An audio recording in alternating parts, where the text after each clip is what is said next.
결혼만 하면 모든 게 동화처럼 아름다울 줄 알았죠. 저도 그랬습니다. 적어도 시동생 결혼 문제로 제 신혼집을 뺏기기 전까지는요. 조심스럽게 마지막 흰색 안개꽃 한 다발을 현관 화병에 꽂았어요. 두어 걸음 뒤로 물러나 제 작품을 감상했죠. 통유리창으로 쏟아지는 햇살이 옅은 회색 바닥에 따스한 빛을 그렸습니다. 작고 하얀 꽃송이들이 마치 금태를 두른 듯 반짝였어요. 완벽해. 나지막이 속삭이며 휴대폰을 꺼내 이 순간을 찍어 인스타그램에 올렸습니다. 서한의 집. 소소하지만 확실한 행복. 소확행. 서울 동부에 위치한 이 가와원 아파트는 저와 남편 우진이의 신혼집이었어요. 부모님께서 평생 모으신 돈으로 제게 주신 세상 가장 소중한 선물이기도 했고요. 입주하던 날 엄마가 제 손을 잡고 말씀하셨죠. 서하야, 이 집이 바로 내 든든한 배경이야. 무슨 일이 있어도 비바람을 막아줄 너의 공간이라고. 그땐 엄마가 괜한 걱정을 한다며 웃어넘겼는데 지금 생각해보니 그 말씀에 얼마나 깊은 인생의 지혜가 담겨 있었는지 모릅니다. 콧노래를 부르며 부엌으로가 저녁 식사를 준비하기 시작했어요. 우진이가 오늘 정시 퇴근할 수 있다는 메시지를 보냈거든요. 그가 제일 좋아하는 돼지갈비찜을 하기로 마음먹었죠. 냄비에서 양념이 보글보글 끓어오를 때쯤 현관문 열쇠 돌아가는 소리가 들렸습니다. 왔어? 손을 닦으며 마중 나갔는데 우진이의 표정이 좋지 않았어요. 억지로 미소를 지어 보였지만 눈빛은 불안하게 흔들리고 있었죠. 무슨 일 있어? 회사에서 안 좋은 일 있었어? 제가 그의 서류 가방을 받아들고 재킷을 벗는 걸 도왔습니다. 우진이는 고개를 저으며 소파로 직행해 넥타이를 풀며 앉았어요. 오늘 엄마한테서 전화 왔어. 가슴이 철렁 내려앉았습니다. 시어머니 김미자 여사의 전화는 단 한 번도 좋은 소식이었던 적이 없었거든요. 지난달에는 시동생 우성이에게 매달 50만 원씩 연애 자금을 대라시더니 지난주에는 아예 매일 저녁 시댁에 와서 저녁 식사를 차리라고 하시더군요. 며느리라면 당연히 효도해야 한다는 이유에서요. 어머니께서 또 무슨 분부라도 내리셨대. 최대한 아무렇지 않은 척 가벼운 목소리로 우진이 옆에 앉았습니다. 우진이는 마른 세수를 하더니 심호흡을 한번 하고 말했어요. 우성이 결혼한대. 그렇게 빨리? 저는 놀라서 눈을 동그랗게 떴습니다. 그 혜원 씨라는 분 만난 지 이제 한 달밖에 안 됐잖아. 혜원 씨가 임신했대. 우진이가 씁쓸하게 웃으며 말했죠. 그래서 결혼을 서두르는 거고. 순간 할 말을 잃었습니다. 우성이은 우진이보다 5살 어린데 어릴 때부터 시어머니 손에 오냐오냐 자라 26이 되도록 옷 갈아입듯 직장을 바꾸는 철부지였거든요. 그런 애가 아빠가 된다니. 그래서 어머님은 뭐라고 하시는데 결혼 준비 도우라는 말씀이셔? 저는 슬슬 얼마를 축의금으로 내야 할지 계산하며 조심스럽게 물었습니다. 우진이의 눈빛이 더욱 흔들렸어요. 제 시선을 피하며 목소리를 낮췄죠. 우리 집에서 결혼식 올리고 싶으시단다. 뭐라고? 제가 잘못 들은 줄 알았습니다. 우리 집이 새 아파트고 위치도 좋고 그리고 우진이는 말을 더듬었어요. 신혼집에 좋은 기운이 있어야 태아한테도 좋다고. 저는 벌떡 일어섰습니다. 피가 머리로 쏠리는 기분이었어요. 말도 안 돼. 여긴 우리 신혼집이야. 왜 우성이 결혼식을 여기서 해야 하는데? 그냥 하루만, 딱 하루만 쓰시는 거래. 우진이가 제 손을 잡으려 했어요. 어머니 댁은 너무 좁아서 잔치를 열 수가 없다고. 하루도 안 돼. 저는 그의 손을 뿌리쳤습니다. 여긴 내 집이야. 내가 매일 정성껏 가꾸는 내 공간이라고. 왜 얼굴도 모르는 사람들을 들여서 집을 엉망으로 만들어야 하는데. 그리고 혜원 씨 임신한 게 나랑 무슨 상관인데? 자기들이 조심 안 해서 생긴 일을 왜 내 집을 희생해서 해결해야 하냐고. 서하야. 우진이도 언성을 높였습니다. 우성이는 내 친동생이야. 그럼 나는 당신 아내잖아. 가슴에 비수가 꽂히는 듯한 아픔이 느껴졌어요.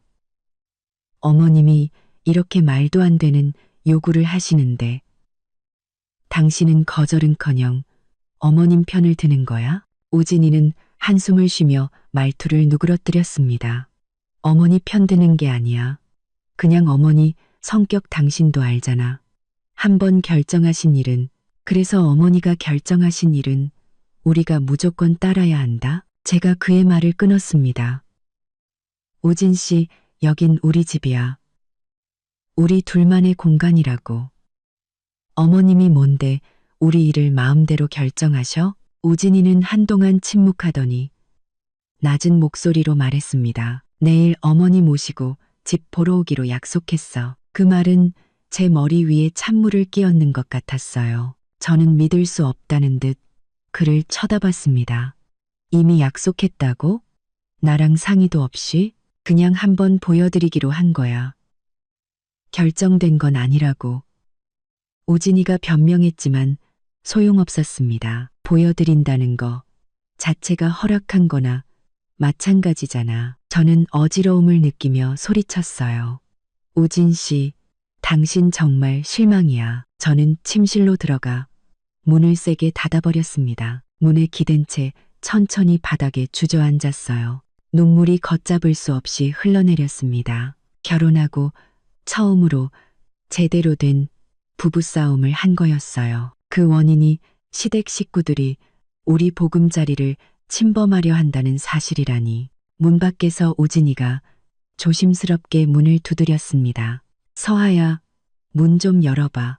우리 제대로 얘기 좀 하자. 저는 무릎에 얼굴을 묻은 채 대답하지 않았습니다. 가슴을 짓누르는 돌덩이 때문에 숨을 쉴 때마다 아팠어요. 이건 단순히 집을 빌려주는 문제가 아니었습니다. 이건 존중과 경계, 그리고 서로의 마음 속에서 우리가 차지하는 위치에 관한 문제였어요. 눈물로 흐릿해진 시야 너머로 제가 정성껏 꾸민 침실을 둘러봤습니다. 가구 하나하나 제가 직접 고른 것들이었고 구석구석 결혼 생활에 대한 아름다운 기대를 담아 꾸민 공간이었죠. 그런데 이제 누군가 이 모든 걸 망가뜨리려 하고 있었습니다. 저는 눈물을 닦고 결심했습니다. 절대 물러서지 않겠다고. 친정집 문 앞에 서서 초인종 위에서 한참을 망설이다 겨우 버튼을 눌렀습니다. 결혼한 지 겨우 반년인데 마치 아주 오랜 시간이 흐른 것 같은 기분이었어요. 어머, 서하야. 엄마가 문을 열며 깜짝 놀란 얼굴로 말했습니다. 이따시 웬일이야? 갑자기? 우진이는 남편의 이름을 듣자 코끝이 찡해지며 눈물이 핑 돌았습니다. 엄마는 제 표정을 보고 단번에 이상한 낌새를 눈치채고 저를 안으로 이끌었어요. 무슨 일 있었니? 거실에서 아빠는 신문을 내려놓고 돋보기를 벗으며 걱정스러운 눈으로 저를 바라보셨습니다. 부모님 앞에서 저는 결국 참지 못하고 시어머니가 시동생 결혼식 때문에 집을 빌려달라고 한 일을 전부 털어놓았습니다. 이건 너무하잖아. 아빠는 제 말을 다 듣고는 테이블을 내리치며 벌떡 일어나셨어요. 얼굴이 붉게 달아올랐죠. 그건 내 결혼 전 재산이야. 그 사람들이 무슨 권리로 내 집을 마음대로 하려고 해? 엄마는 제게 따뜻한 차를 한 잔 따라주며 미간을 찌푸렸습니다. 우진이는 뭐라고 하니? 그 애는 저는 찻잔을 들었습니다. 피어오르는 김 너머로 일그러진 제 얼굴이 비쳤어요. 어머니 편이에요. 부모님은 서로 눈빛을 교환하셨습니다. 엄마가 제 옆에 앉아 등을 토닥여 주셨어요. 서하야, 물론 그건 너무한 요구지. 하지만 잘 생각해봐. 이렇게 사이가 틀어지면 앞으로 시어머니랑 어떻게? 엄마, 제가 말을 끊었어요. 그럼 제가 집을 내줘야 한다는 말씀이세요? 그런 뜻이 아니야. 엄마는 한숨을 쉬었어요. 다만 결혼이라는 게 두 사람만의 일이 아니라 두 집안의 결합이잖니. 때로는 한 발 물러서는 게 한 발 물러서면 천길 낭떠러지야. 아빠가 갑자기 낮은 목소리로 말씀하셨어요. 예전에 우리가 너무 참기만 해서 네 할머니가 우리 집안일에 계속 간섭하셨던 거다. 저는 놀라서 아빠를 쳐다봤습니다. 아빠는 할머니가 살아계실 때에 일은 거의 언급하지 않으셨거든요. 엄마는 아빠를 쏘아보았지만 반박하지는 않았습니다. 일단 방부터 치워줄게. 엄마가 일어나 건넌방으로 가셨어요. 며칠 여기서 지내면서 마음 좀 가라앉히고 우진이랑 다시 잘 얘기해봐. 저는 고개를 끄덕였지만 마음은 복잡하기만 했습니다. 부모님의 반응은 저를 더 혼란스럽게 만들었어요. 엄마는 참으라고 하시고 아빠는 맞서 싸우라고 하시니 이건 꼭 제 마음속 갈등과 같았습니다. 휴대폰이 진동했습니다. 우진이에게서 온 전화였어요. 잠시 망설이다가 전화를 받았습니다. 서하야, 어디야? 그의 목소리는 다급했어요. 집에 왔는데 당신이 없어서 친정이야. 저는 차분하게 말했습니다. 생각할 시간이 좀 필요해. 미안해. 내가 어머니께 상의도 없이 약속한 건 잘못했어. 우진이가 목소리를 낮췄어요.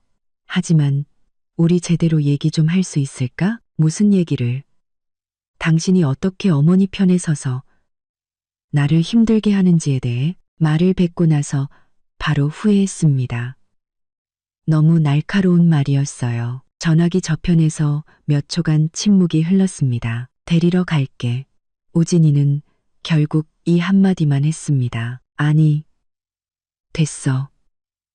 오늘은 그냥 혼자 있고 싶어. 전화를 끊고 건넌방 침대에 누워 천장을 바라봤습니다. 이 방은 제가 시집가기 전 모습 그대로였어요. 책장에는 학창시절 좋아했던 소설책과 연예인 브로마이드가 가득했습니다. 반년의 결혼 생활 동안 저 순수하고 낭만적이던 시절의 박서아가 너무나 멀게만 느껴졌습니다. 저녁 식사 후 제 절친 소희에게서 영상 통화가 걸려왔습니다. 퉁퉁 부은 제 눈을 보고 소희는 바로 폭발했어요. 뭐라고? 내 시어머니가 내 신혼집을 뺏어서 시동생 결혼식을 치르겠다고? 그 집 식구들 제정신이야? 저는 자초지종을 다시 한번 설명했습니다. 소희는 들을수록 표정이 굳어졌어요. 서하야, 이건 절대 양보하면 안 돼. 소희는 단호하게 말했습니다. 잘 들어. 이건 분명히 널 떠보는 거야. 오늘 결혼식 때문에 집 내주면 내일은 시동생 들어와 살게 해달라고 할 거고 모레는 널 쫓아낼걸. 설마 그 정도까지야. 저는 소희의 말에 덜컥 겁이 났습니다. 왜 아니겠어? 소희는 어이없다는 듯 눈을 흘겼어요. 우리 사촌 언니가 똑같은 일을 겪었어. 처음엔 잠깐만 산다고 하더니 눌러앉아서 나가질 않는 거야. 결국 소송까지 가서 겨우 내쫓았다니까. 소희의 말에 등골이 오싹해졌습니다. 우진이가 그런 사람일까? 시어머니가 정말 그렇게 계산적인 분일까? 내 자신은 네가 지켜야 해. 소희는 진지하게 말했습니다. 그 집 내 결혼 전 재산 맞지? 등기부등본에 내 이름만 올라가 있고 제가 고개를 끄덕이자 소희는 안도의 한숨을 쉬었어요. 다행이다. 내일 내가 아는 변호사 친구 소개해 줄게. 어떻게 내 권리를 지킬 수 있는지 상담이라도 받아봐. 아, 맞다. 너희 시어머니 내 집 열쇠 가지고 계셔? 아마 없을 거야. 저는 잠시 망설였어요. 아니, 우진이가 드렸을지도 몰라. 소희는 이마를 쳤습니다. 맙소사. 당장 도어록 바꿔. 그 여자가 어떤 사람들을 데리고 와서 내 집을 난장판으로 만들지. 어떻게 알아? 마침 그때 초인종이 울렸습니다. 엄마가 문을 열자 시어머니 김미자 여사의 날카로운 목소리가 들려왔습니다. 사부인, 우리 서아 안에 있죠? 제가 데리러 왔습니다. 저는 온몸이 굳어버렸고 하마터면 휴대폰을 떨어뜨릴 뻔했습니다. 영상 통화 속 소희도 눈을 동그랗게 떴어요. 내 시어머니라고? 세상에, 저 여자 진짜 뻔뻔하게 찾아왔네. 서하야, 명심해. 절대 쫄면 안 돼. 저는 심호흡을 하고 통화를 끊은 뒤 방에서 나갔습니다. 시어머니는 이미 거실 한가운데에 서 있었어요. 자신의 트레이드 마크인 화려한 붉은색 정장을 차려입고 머리는 한 올의 흐트러짐도 없이 단정하게 빗어 넘긴 모습이 꼭 옛날 악덕 지주 마님 같았습니다. 아가, 왜 이렇게 토라져서 친정에 와 있니? 시어머니는 저를 보자마자 과장되게 팔을 벌렸습니다. 부부싸움은 칼로 물 베기라잖니. 어서 엄마랑 집에 가자. 그 엄마라는 호칭에 온몸에 소름이 돋았습니다. 저는 움직이지 않고 서서 말했어요. 아주머니, 저 며칠 부모님 댁에 머물고 싶어요. 시어머니의 얼굴이 굳어지며 벌렸던 팔이 허공에서 멈칫했습니다. 엄마가 황급히 중재에 나섰어요. 애가 온 지 얼마 안 됐으니 하룻밤만이라도 재워서 보내면, 아니, 무슨 집 하나 빌려주는 거 가지고 이렇게 유난이에요? 시어언니는 엄마의 말을 자르며 목소리를 한 톤 높였습니다. 우리 우성이가 겨우 짝을 찾았는데 아가씨가 임신까지 해서 결혼을 서두르는 거잖아요. 형수라는 애가 도와주지는 못할 망정 이렇게 회방을 놔요? 저는 화가 나서 온몸이 떨렸습니다. 그 집은 제 신혼집이에요. 빌려드릴 수 없어요. 어머, 그래? 시어머니는 차갑게 웃으며 가방에서 열쇠 하나를 꺼내 제 앞에서 흔들었습니다. 이거 우진이가 준 비상 열쇠야. 내일 내가 우성이랑 세아가 데리고 집 보러 갈 거니까 네가 허락하든 말든 상관없어. 은색 열쇠가 불빛 아래 차갑게 번쩍이며 마치 칼날처럼 제 눈을 찔렀습니다. 저는 믿을 수 없다는 듯 시어머니를 쳐다봤습니다. 우진이가 저 몰래 시어머니에게 열쇠를 줬다고? 우리 집이 그 사람 눈에는 그렇게 경계가 없는 공간이었나? 김미자 씨, 아빠가 갑자기 일어나셨습니다. 목소리는 전에 없이 엄격했어요. 말씀이 지나치시군요. 그 집은 내 딸의 집입니다. 함부로 들어가면 주거 침입이에요. 시어머니는 아빠의 기세에 눌려 한 걸음 물러섰습니다. 사돈어른, 말씀을 왜 그렇게 하세요? 우린 한 가족이잖아요. 주인 허락 없이 남의 집에 들어가는 건 법적으로 주거 침입입니다. 아빠는 또박또박 말씀하셨어요. 내일 만약 당신들이 내 딸 집에 무단으로 들어간 사실을 알게 되면 저는 즉시 경찰에 신고할 겁니다. 시어머니의 얼굴이 파랗게 질렸다가 하얗게 변했습니다. 마지막으로 저를 매섭게 쏘아보며 말했어요. 좋아. 박서아. 너 잘났다. 이거지. 어디 두고 보자고. 그 말을 남기고 시어머니는 문을 쾅 닫고 나가버렸습니다. 엄마는 걱정스러운 얼굴로 저를 바라봤어요. 서하야, 이제 완전히 얼굴 붉히게 됐구나. 저는 굳게 닫힌 문을 응시했습니다.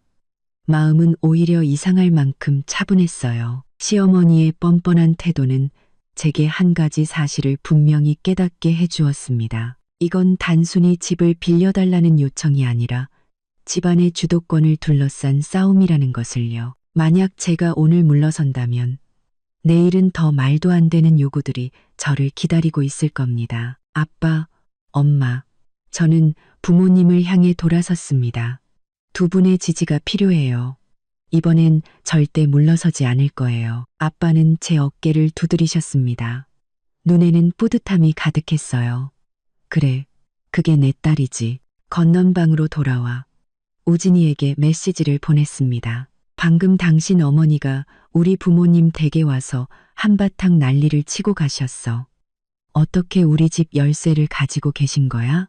우진이의 답장은 금방 왔습니다. 미안해. 작년에 어머니가 화초에 물 준다고 하셔서 내가 드렸어. 당신한테 말하는 걸 깜빡했네. 저는 휴대폰 화면을 노려봤습니다.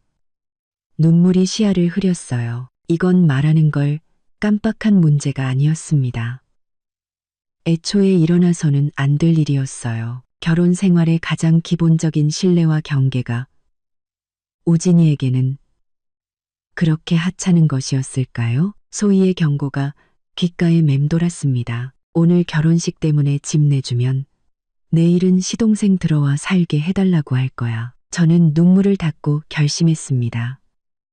내일 아침 일찍 도어록부터 바꾸고 소희가 소개해준 변호사를 만나러 가겠다고요. 우진이와 시어머니가 어떻게 나오든 저는 제 마지막 선을 지켜야 했습니다. 제 집조차 지키지 못한다면 무슨 수로 행복한 결혼 생활을 이야기할 수 있겠어요? 다음 날 아침 요란한 휴대폰 벨소리에 잠이 깼습니다. 화면에는 우진이라는 이름이 떠 있었어요. 3번쯤 올리고 나서야 겨우 전화를 받았습니다.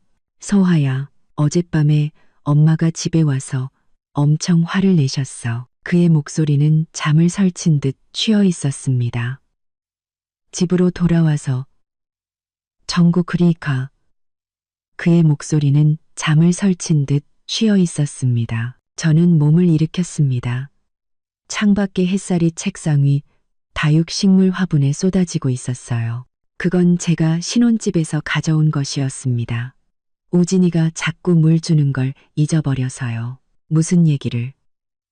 당신이 어떻게 나 몰래 어머니께 열쇠를 드렸는지에 대해 전화기 저편에서 몇 초간 침묵이 흘렀습니다. 내가 잘못했어. 우진이가 마침내 말했어요. 하지만 이미 이렇게 된 걸 어떡해. 우성이 결혼 날짜도 잡혔고 식장 예약도 끝났고 청첩장까지 다 돌렸단 말이야. 그래서 저는 휴대폰을 꽉 쥐었습니다. 그래서 나는 우리 가족을 위해 내 집을 희생해야 한다? 희생이 아니잖아. 딱 하루인데. 우진이의 목소리에는 애원이 섞여 있었어요. 어머니 말씀으로는 거실이랑 안방에서 사진만 좀 찍고 식사는 호텔에서 할 거래. 저는 눈을 감았습니다. 가슴을 짓누르는 돌덩이가 더 무거워진 것 같았어요. 우진이는 아직도 문제의 핵심을 이해하지 못하고 있었습니다. 빌려주는 시간의 길고 짧음이 문제가 아니었어요. 문제는 그들 가족이 제 의사를 무시하고 제 사적인 공간을 마음대로 처분하려 한다는 것이었습니다. 우진 씨, 저는 최대한 침착하게 말했습니다. 그곳은 내 집이야. 우리의 신혼집이라고. 당신 어머니랑 동생이 무슨 권리로 내 허락도 없이 마음대로 결정을 해. 그리고 당신은 왜 그들 편에 서 있는 건데? 내가 그들 편이라는 게 아니잖아. 우진이가 변명했어요. 그냥 한 가족끼리 이렇게까지 척질 필요가 있나 싶어서. 가족? 저는 헛웃음을 쳤습니다. 진정한 가족이라면 서로의 경계를 존중해주는 법이야. 어젯밤 당신 어머니가 열쇠를 들고 와서 날 협박했을 때 우리가 한 가족이라고 생각이나 하셨을까? 우진이는 또다시 침묵했습니다. 그 침묵은 제게 너무나 익숙했어요. 시어머니와 갈등이 있을 때마다 그는 늘 이런 식이었습니다. 어머니를 명확하게 지지하지도 않으면서 그렇다고 제 편을 들어주지도 못하고 그저 회피할 뿐이었죠. 나 오늘 볼 일 있어서 못 들어가. 저는 마침내 말했습니다. 생각 정리할 시간이 더 필요해. 전화를 끊고 저는 재빨리 씻고 옷을 갈아입었습니다. 부모님은 이미 출근하셨고 식탁 위에는 아침 식사와 함께 쪽지가 놓여 있었습니다. 서하야, 네 결정을 지지한다. 사랑하는 아빠 엄마가. 쪽지를 보고 코끝이 찡해졌습니다. 진정한 가족이란 설령 온전히 이해하지 못하더라도 당신의 선택을 존중해주는 존재라는 걸 깨달았습니다. 9시 정각, 소희가 약속대로 차를 몰고 저를 데리러 왔습니다. 저를 보자마자 소희는 소리쳤어요. 세상에, 너 다크서클이 왜 이렇게 심해? 어젯밤에 한숨도 못 잤구나. 저는 소희의 빨간 미니 쿠퍼에 올라타. 어젯밤 시어머니가 집까지 쳐들어와 행패를 부린 일을 이야기했습니다. 소희는 화가 나서 경적을 빵빵 울려댔습니다. 그 할망구 진짜 막 나가네. 아주 제대로 본때를 보여줘야 해. 일단 도어록부터 바꾸고 그 다음에 네가 소개해준 변호사 친구 만나러 갈 거야. 제가 말했습니다. 똑똑하네. 소희는 엄지를 치켜 세웠습니다. 박정은 변호사. 내 대학 동기인데 이혼 및 재산 분할 소송 전문이야. 완전 믿을만해. 30분 후 우리는 한 철물점에 도착했습니다. 주인인 백발의 할아버지는 제가 도어록을 바꾸려 한다고 하자 최신 스마트 도어록을 추천해 주셨어요. 이게 좋아. 할아버지는 도어록을 설치하며 설명해 주셨습니다. 임시 비밀번호 설정도 되고 한 번 쓰면 바로 무효화돼. 휴대폰으로 원격 제어도 가능해서 누가 언제 드나들었는지 다 기록된다고. 저는 망설임 없이 그것으로 교체했습니다. 낡은 자물쇠가 뜯겨나가고 새 도어록이 설치되는 것을 보며 저는 기묘한 해방감을 느꼈습니다. 이건 단순히 물리적인 문을 바꾸는 행위가 아니었어요. 이건 제 마음속에 단단한 방어선을 세우는 일이었습니다. 이제 내 가게로 가서 좀 쉬자. 정은이는 점심때쯤 올 거야. 소희는 부티크 카페를 운영하고 있었는데 인테리어 스타일이 소희 자신처럼 화려하고 열정적이었습니다. 우리는 구석자리에 앉았고 소희는 제게 라테 한 잔을 만들어 주었어요. 라테 아트는 화가 난 이모티콘 모양이었습니다. 이거 마시고 전투력 충전해. 소희가 윙크하며 말했어요. 오늘 힘든 싸움이 될 테니까. 제가 커피를 휘젓고 있을 때 휴대폰이 갑자기 진동했습니다. 우진이의 사촌 동생인 유정이에게서 온 카톡이었어요. 새언니, 큰어머니랑 싸우셨다면서요? 유정이는 시댁 식구들 중 드물게 저와 사이가 좋은 편이었습니다. 저는 잠시 망설이다가 답장했어요. 응, 집 문제 때문에. 큰어머니 신경 쓰지 마세요. 원래 우성 오빠만 편애하시잖아요. 우진 오빠도 어릴 때부터 동생한테 양보하라고 세뇌당하면서 자랐어요. 제가 더 물어보려던 찰나 유정이가 사진 한 장을 더 보내왔습니다. 우성 오빠네 웨딩 사진까지 다 찍었더라고요. 배경이 언니네 집 거실이에요.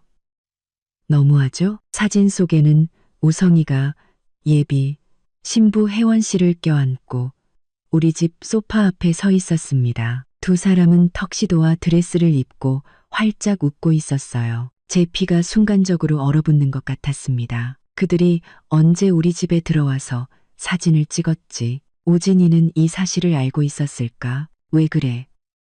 표정이 왜 그렇게 안 좋아? 소희가 다가와 사진을 보더니 욕설을 내뱉었습니다. 미친. 이 집구석 진짜 양심 없네. 저는 떨리는 손으로 사진을 확대했습니다. 틀림없는 우리 집 거실이었어요. 제가 직접 고른 장식 그림, 태국에서 사온 코끼리 장식품, 그리고 창가의 다육식물들까지. 우진 씨는 분명히 알고 있었을 거야. 저는 중얼거렸습니다. 나 몰래 문을 열어준 게 틀림없어. 빨리 그 사진 저장해놔. 소희가 제게 주의를 줬습니다. 이거 다 증거야. 마침 그때 깔끔한 정장 차림의 여성이 문을 열고 들어왔습니다. 소희가 손을 흔들었어요. 정은아, 이쪽. 박정은 변호사는 생각보다 젊었습니다. 단발머리에 눈빛이 날카로웠어요. 제 이야기를 다 듣고 사진까지 확인한 그녀는 단호하게 말했습니다. 법적으로 따지면 서하 씨가 전적으로 유리해요. 그 집은 서하 씨의 혼전 재산이고 허락 없이는 누구도 들어오거나 사용할 권리가 없습니다. 그럼 제가 어떻게 해야 할까요? 제가 물었습니다. 우선 도어록을 바꾼 건 아주 잘한 일이에요. 박 변호사는 고개를 끄덕였습니다. 그 다음으로는 공식적인 내용 증명을 보내서 집을 빌려줄 수 없다는 의사를 명확히 밝히고 무단 침입 시 경찰에 신고하겠다고 경고하는 것이 좋습니다. 카톡, 문자, 이메일 등 다양한 방법으로 보내서 증거를 남겨두세요. 그렇게까지 공식적으로 해야 하나요? 저는 조금 망설여졌습니다. 반드시 필요합니다. 박 변호사는 단호하게 말했어요. 제 경험상 이런 가족 분쟁은 걷잡을 수 없이 커지는 경우가 많아요. 지금 증거를 많이 확보해 둘수록 나중에 유리해집니다. 그녀는 서류 가방에서 서류 한 뭉치를 꺼내 제게 건넸습니다. 이건 부동산 사용권 불허 통지서 양식이에요. 작성해서 공증을 받아두시는 것도 좋습니다. 그리고 집에 CCTV를 설치하는 것도 추천해요. 만약 그들이 자물쇠를 따고 들어온다면 확실한 증거가 되니까요. 저는 서류를 받아들었습니다. 마음이 무거웠어요. 일이 이 지경까지 왔다는 것은 제가 시댁, 어쩌면 우진이와 법정에서 맞설 준비를 하고 있다는 뜻이었으니까요. 이게 정말 내가 원했던 결혼 생활일까? 서아 씨, 박 변호사는 제 망설임을 눈치챈 듯 말했습니다. 경계를 세우는 것은 관계를 망가뜨리는 게 아니에요. 오히려 관계를 더 건강하게 만들기 위한 과정이죠. 진정으로 당신을 사랑하는 사람이라면 당신의 경계를 존중해 줄 겁니다. 저는 심호흡을 하고 고개를 끄덕였습니다. 알겠습니다. 고맙습니다. 박 변호사를 보내고 소희가 제 손을 잡았습니다. 걱정 마. 우리가 있잖아. 지금 바로 CCTV 설치하러 갈 거야? 시간을 보니 오후 2시였습니다. 우진이는 회사에 있을 시간이었죠. 지금 바로 갈 거야. 가와원 아파트로 돌아오는 길, 심장이 빠르게 뛰었습니다. 마치 도둑이 된 기분이었어요. 엘리베이터 문이 열릴 때 저도 모르게 복도를 살폈지만 아무도 없었습니다. 재빨리 문을 열고 집으로 들어선 순간 저는 그대로 굳어버렸습니다. 거실은 누군가 손을 댄 흔적이 역력했어요. 테이블 위 장식품 위치가 바뀌어 있었고 소파 쿠션 배열도 달랐습니다. 가장 눈에 띄는 건 창가에 있던 다육식물 화분 2개가 없어진 것이었어요. 저는 침실로 달려갔습니다. 침대 옆 협탁에 놓여있던 저와 우진이의 결혼 사진은 우성이와 혜원 씨의 웨딩 사진으로 바뀌어 있었습니다.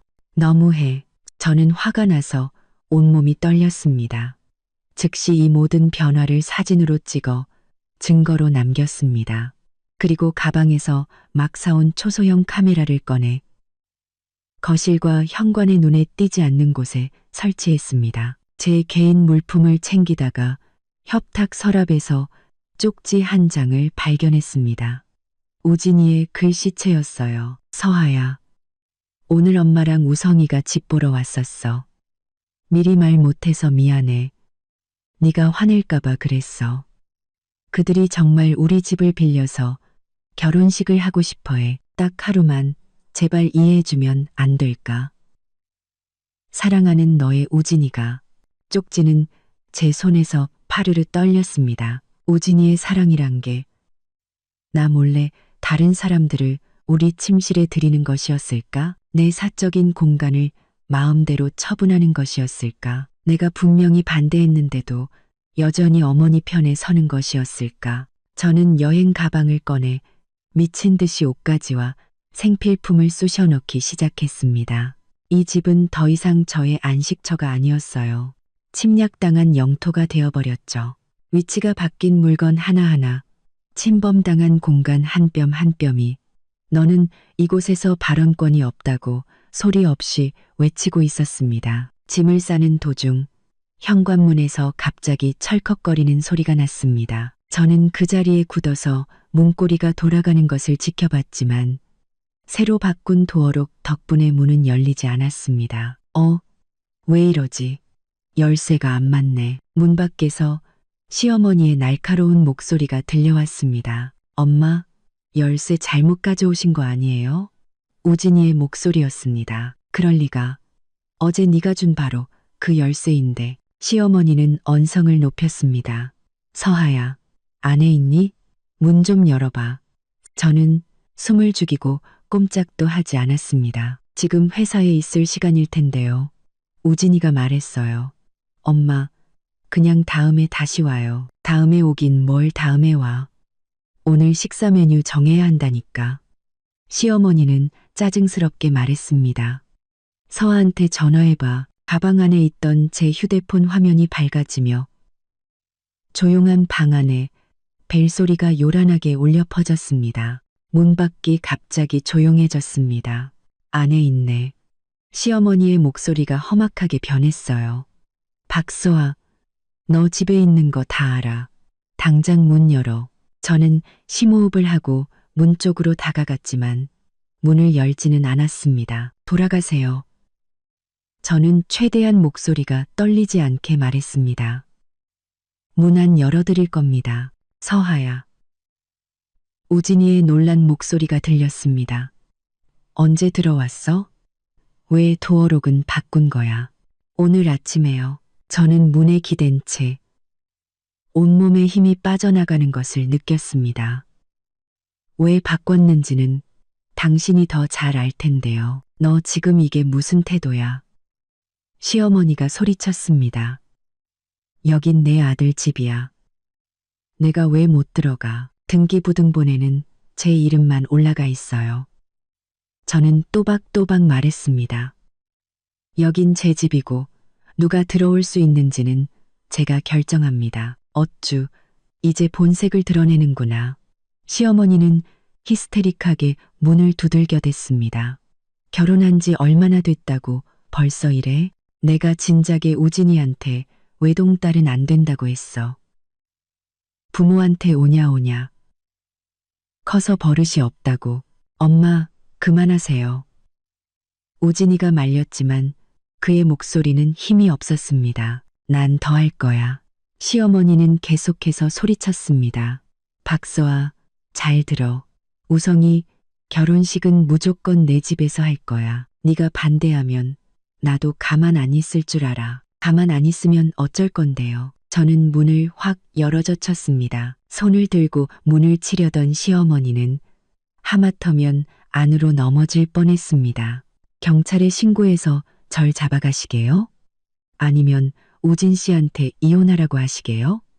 그것도 아니면 제 직장에 찾아와서 행패라도 부리실 건가요? 시어머니는 제가 갑자기 문을 열자 당황해서 말을 잇지 못했습니다. 우진이는 시어머니 뒤에 서서 창백한 얼굴로 눈만 굴리고 있었어요. 서하야. 그가 제게 다가오려 하자 저는 한 걸음 뒤로 물러섰습니다. 우진 씨, 당신 정말 실망이야. 제 목소리는 떨렸지만 이상할 만큼 침착했습니다. 나 몰래 어머니께 열쇠를 주고 그들이 우리 집에 들어와 웨딩 사진을 찍게 내버려 두고 심지어 우리 결혼 사진까지 바꿔놓고 이게 당신이 말하는 사랑이야? 우진이는 고개를 숙였습니다. 난 그냥 가족끼리, 가족은 이런 식으로 행동하지 않아. 제가 말을 끊었습니다. 저는 이미 변호사를 통해 내용 증명을 작성했어요. 이 집은 누구에게도 빌려주지 않을 겁니다. 만약 당신들이 무단으로 침입한다면 즉시 경찰에 신고할 거예요. 시어머니는 숨을 헐떡이며 소리쳤습니다. 네가 감히. 저는 그녀의 눈을 똑바로 쳐다봤습니다. 그리고 우리 집 다육식물이랑 사진액자 당장 돌려놓으세요. 그렇지 않으면 절도죄로 고소할 겁니다. 시어머니의 얼굴은 잿빛이 되어 입술을 파르르 떨 뿐 아무 말도 하지 못했습니다. 우진이는 마치 처음 보는 사람처럼 충격받은 얼굴로 저를 쳐다봤습니다. 서하야, 네가 어떻게 이렇게 변했어? 아니, 우진 씨. 저는 고개를 저었습니다. 갑자기 극심한 피로가 몰려왔어요. 내가 변한 게 아니야.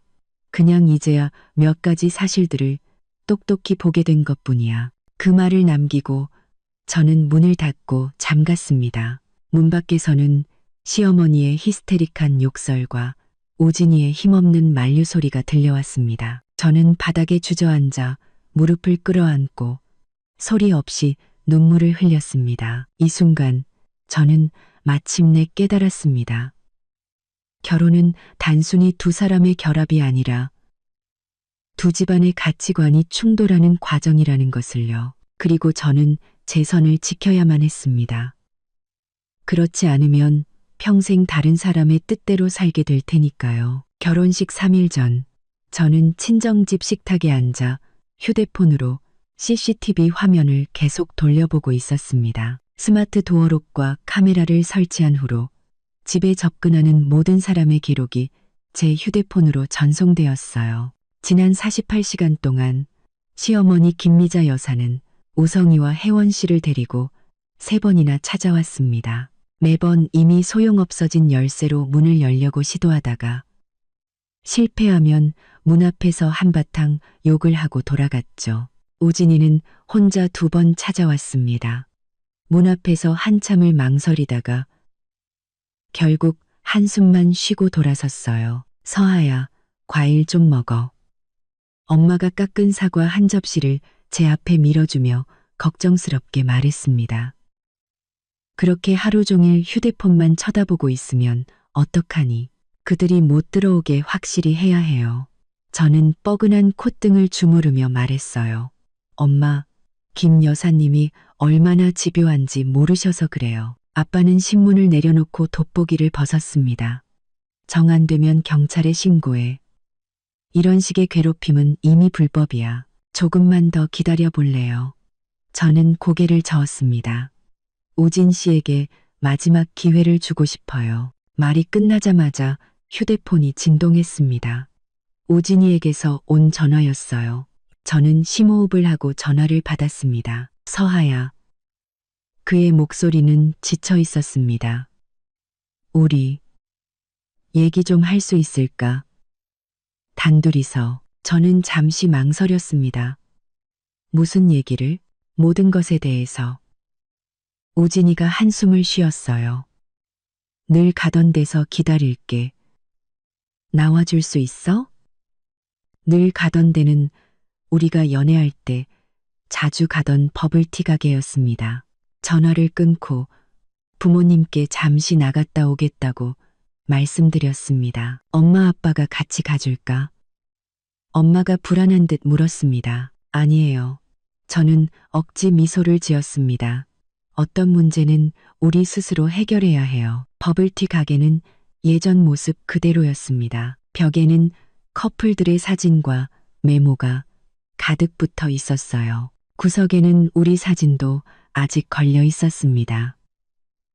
졸업식 날, 우진이가 저를 끌어안고 둘 다 바보처럼 활짝 웃고 있는 사진이었죠. 그때의 우리는 결혼 생활이 이렇게 복잡할 거라고 상상이나 했을까요? 우진이는 우리가 늘 앉던 자리에 앉아 저를 기다리고 있었습니다. 앞에는 버블티 2잔이 놓여 있었어요. 제가 제일 좋아하는 펄밀크티와 그가 늘 마시던 레몬 홍차. 그 세심함에 마음이 살짝 흔들렸습니다. 서하야. 그가 일어섰습니다. 눈 밑에는 짙은 다크서클이 내려와 있었어요. 와줘서 고마워. 저는 자리에 앉아 버블티에는 손도 대지 않았습니다. 할 얘기가 뭔데? 우진이는 마른 세수를 하더니 말했습니다. 우선 사과할게. 어머니께 열쇠 드린 거 너한테 말 안 한 거 내 잘못이야. 우성이 내가 집에 들어와 사진 찍게 한 것도 다 내 잘못이야. 저는 조용히 그를 바라보며 다음 말을 기다렸습니다. 하지만 서하야. 그가 고개를 들었습니다. 눈빛은 간절했어요. 엄마가 이번 결혼식을 정말 중요하게 생각하셔. 그가 고개를 들었습니다. 우성이가 늦둥이라 어릴 때부터 애지중지 키우셨고 지금 혜원 씨가 임신까지 했잖아. 그래서 제가 말을 끊었습니다. 그래서 나는 당신 어머니의 편애를 위해 내 집을 희생해야 한다? 희생이 아니야. 우진이가 다급하게 말했어요. 딱 하루만 빌려주면 내가 깨끗하게 치우겠다고 약속할게. 우진 씨, 제가 언성을 높이자 주변 손님들이 쳐다봤습니다. 문제는 하루냐 아니냐가 아니야. 문제는 당신이랑 당신 가족들이 내 의견을 전혀 존중하지 않는다는 거라고. 그 집은 내 집이야. 누가 들어올 수 있고 어떻게 사용할지는 내가 결정할 권리가 있어. 우진이는 고개를 숙였습니다. 알아. 하지만 내 체면을 봐서라도 한 번만 봐주면 안 될까? 이번 한 번만. 다시는 이런 일 없을 거야. 다시는 없어. 저는 차갑게 말했습니다. 난 이미 결정했어. 집은 안 빌려줘. 당신들이 억지로 들어오려고 하면 바로 경찰에 신고할 거야. 우진이가 벌떡 고개를 들었습니다. 눈에는 분노가 스쳤어요. 박서아, 꼭 이렇게까지 해야겠어. 우리 반년간의 결혼 생활이 네 눈에는 그렇게 하찮아? 하찮은지 아닌지는 당신 선택에 달렸지. 저는 자리에서 일어났습니다. 우진 씨, 결혼은 두 사람이 함께하는 동맹이야. 당신이 계속 어머니 편에만 선다면 우리는 대체 뭔데? 그 말을 남기고 저는 뒤돌아서 가게를 나왔습니다. 우진이는 손도 대지 않은 버블티 두 잔과 함께 그곳에 홀로 남겨졌습니다. 가게를 나오니 하늘은 비가 올 것처럼 흐렸습니다. 저는 목적 없이 거리를 헤맸습니다. 머릿속이 복잡했어요. 우진이의 사과는 진심처럼 들렸지만 마지막 말은 그의 진짜 속마음을 드러내고 있었습니다. 그의 눈에는 저의 저항이 이를 극단으로 몰고 가는 행동으로 보일 뿐 정당한 자기 방어는 아니었던 겁니다. 휴대폰이 또 울렸습니다. 소희였어요. 서하야. 너 어디야? 빨리 CCTV 확인해봐. 내 시어머니가 사람들 데리고 내 집으로 갔어. 저는 즉시 CCTV 앱을 켰습니다. 화면에는 시어머니 김미자 여사와 우성이 그리고 낯선 남자 두 명이 우리 집 문 앞에 서 있었습니다. 그중 한 남자는 연장을 들고 도어록을 만지작거리고 있었어요. 뭐라고? 지금 자물쇠를 따려는 거야. 저는 소리치며 즉시 112에 전화를 걸었습니다. 신고합니다. 저희 집에 지금 누가 무단으로 침입하려고 해요. 신고를 마치고 저는 택시를 잡아 가화원으로 향했습니다. 차 안에서 본 CCTV 화면에는 그 남자가 이미 도어록을 따고 있었고 시어머니가 의기양양하게 우성이와 혜원 씨를 데리고 집 안으로 들어가는 모습이 보였습니다. 피가 거꾸로 솟는 것 같았어요. 어떻게 그들이 감히 아파트 단지에 도착했을 때 경찰차가 이미 건물 아래에 서 있었습니다. 저는 서둘러 건물로 들어가 20층으로 올라갔습니다. 엘리베이터에서 내리자마자 시어머니의 날카로운 목소리가 복도에 울려 퍼지고 있었어요. 내가 왜 못 들어가? 여긴 내 아들 집이라고. 우리 며느리가 정신이 이상한데 경찰 양반들이 그걸 잡아가지는 못할 망정 왜 나를 막아요? 모퉁이를 돌자 화려한 붉은색 정장을 입고 머리를 꼿꼿이 세운 시어머니 김미자 여사가 경찰관 두 명을 상대로 손가락질을 하고 있었습니다. 우성이와 혜원 씨는 옆에 서 있었고 혜원 씨는 창백한 얼굴로 저를 보자 눈을 피했습니다. 연장 가방을 든 낯선 남자는 열쇠 수리공인 듯 보였습니다. 박서아 씨, 오셨군요. 경찰관 한 분이 저를 보고 안도의 한숨을 쉬었습니다. 박서아, 시어머니는 저를 보자마자 달려들었습니다. 얼굴에 두꺼운 화장도 뒤틀린 표정을 가리지 못했어요. 너 이게 무슨 짓이야? 경찰을 불러서 나를 막아? 갓도. 오늘 우리 우성이 결혼하는 날인데 기어코 이렇게 망신을 줘야겠어? 저는 시어머니를 무시하고 경찰관에게 먼저 등기부등본과 신분증을 보여드렸습니다. 경찰관님, 제가 신고한 불법 침입자들이 바로 이 사람들입니다. 어제부터 제 집에 자물쇠를 따고 들어오겠다고 협박했어요. 경찰관은 서류를 꼼꼼히 확인하고 고개를 끄덕였습니다. 네, 상황 파악됐습니다. 상황 파악은 무슨? 시어머니가 히스테릭하게 소리쳤습니다. 여긴 내 아들 집이고 나는 걔 엄마야. 이게 어떻게 불법 침입이야. 김미자 여사님, 나이가 좀 더 있어 보이는 경찰관이 엄숙하게 말했습니다. 이 아파트는 박서아 씨 단독 명의로 등기되어 있습니다. 박서아 씨의 혼전 재산이라는 뜻입니다. 허락 없이 무단으로 침입하는 것은 명백한 주거 침입죄에 해당합니다. 헛소리 마. 시어머니는 막말을 쏟아냈습니다. 우리 우진이한테 시집 왔으면 얘 몸뚱어리랑 집이랑 다 우리 집안 거지. 그 말은 저를 완전히 격분하게 만들었습니다. 저는 시어머니 앞으로 다가가 또박또박 말했습니다. 김미자 여사님, 똑똑히 들으세요. 저는 당신 집안의 소유물이 아니고 이 집은 더더욱 당신들의 전리품이 아닙니다. 오늘 이 문에 손가락 하나라도 댔다가는 당신 아들 결혼식을 구치소에서 보게 될 줄 아세요. 시어머니는 저의 전례 없는 강경한 태도에 눌려 말을 잇지 못했습니다. 우성이가 한 걸음 앞으로 나서며 말했어요. 형수님, 왜 이렇게까지 하세요? 딱 하루만 빌렸으면 되잖아요. 하루도 안 돼. 제가 말을 끊었습니다. 당신들 가족은 남의 경계를 존중하는 법을 전혀 배우지 못했어. 그때 엘리베이터 문이 띵 소리를 내며 열렸습니다. 부동산 중개인이 젊은 부부 한 쌍을 데리고 내렸다가 이 광경을 보고 그대로 굳어버렸습니다. 박서아 씨, 중개인이 더듬거리며 말했어요. 손님 모시고 집 보러 왔는데 우리 그냥 다음에 올 필요 없어요. 제가 큰 소리로 말했습니다. 일부러 모두가 들으라는 듯이요.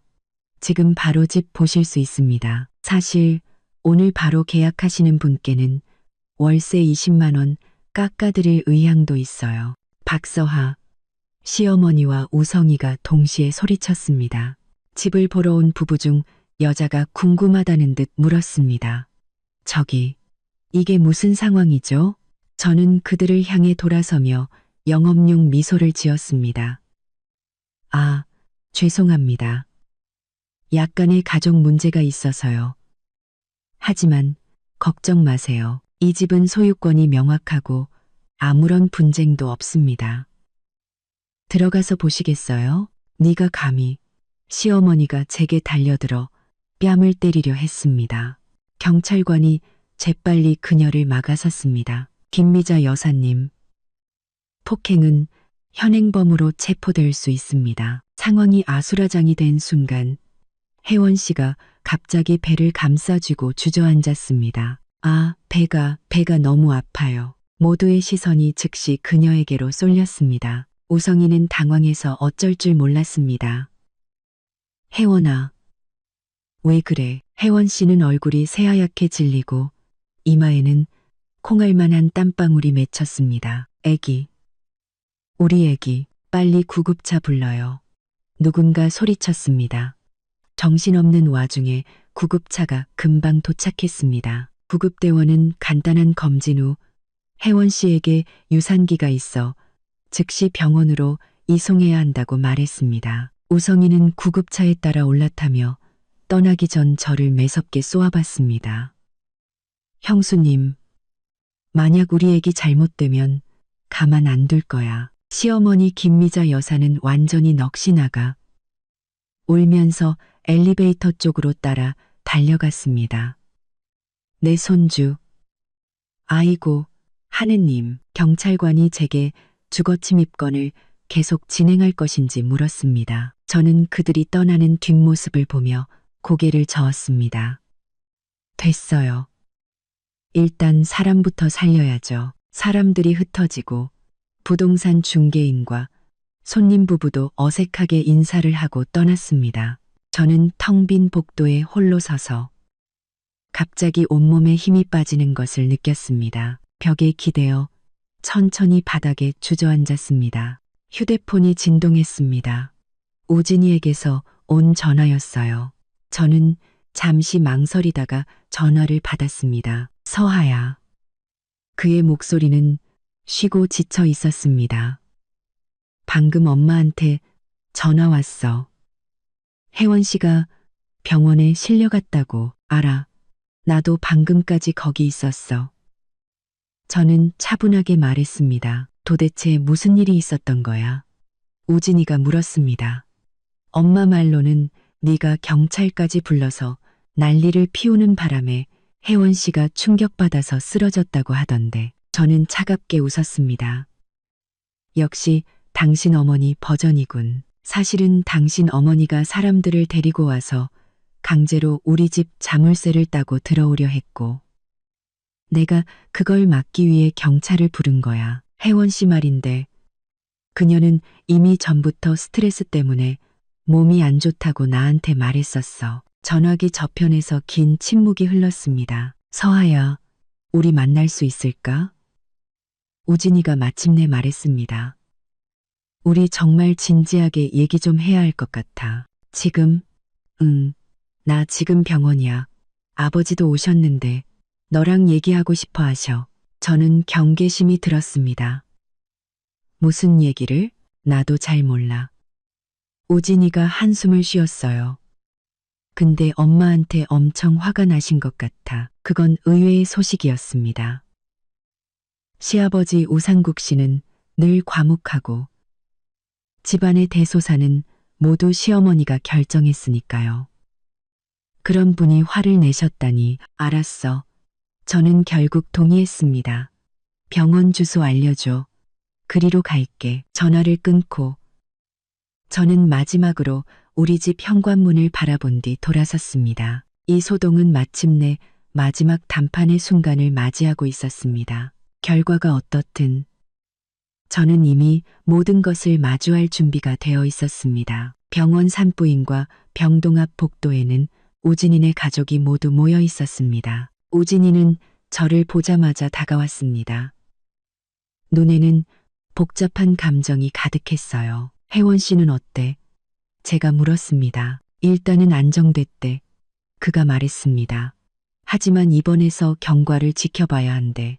의사 선생님 말씀으로는 스트레스가 원인인 것 같다고. 저는 고개를 끄덕이고 긴 의자에 앉아있는 시어머니 김미자 여사를 바라봤습니다. 그녀는 평소의 기세등등한 모습은 온데간데 없이 바람 빠진 풍선처럼 축 늘어져 있었습니다. 화장은 다 번지고 눈은 퉁퉁 부어 있었죠. 시아버지 우상국 씨는 창가에 서서 담배를 피우고 있었는데 얼굴이 무섭도록 굳어 있었습니다.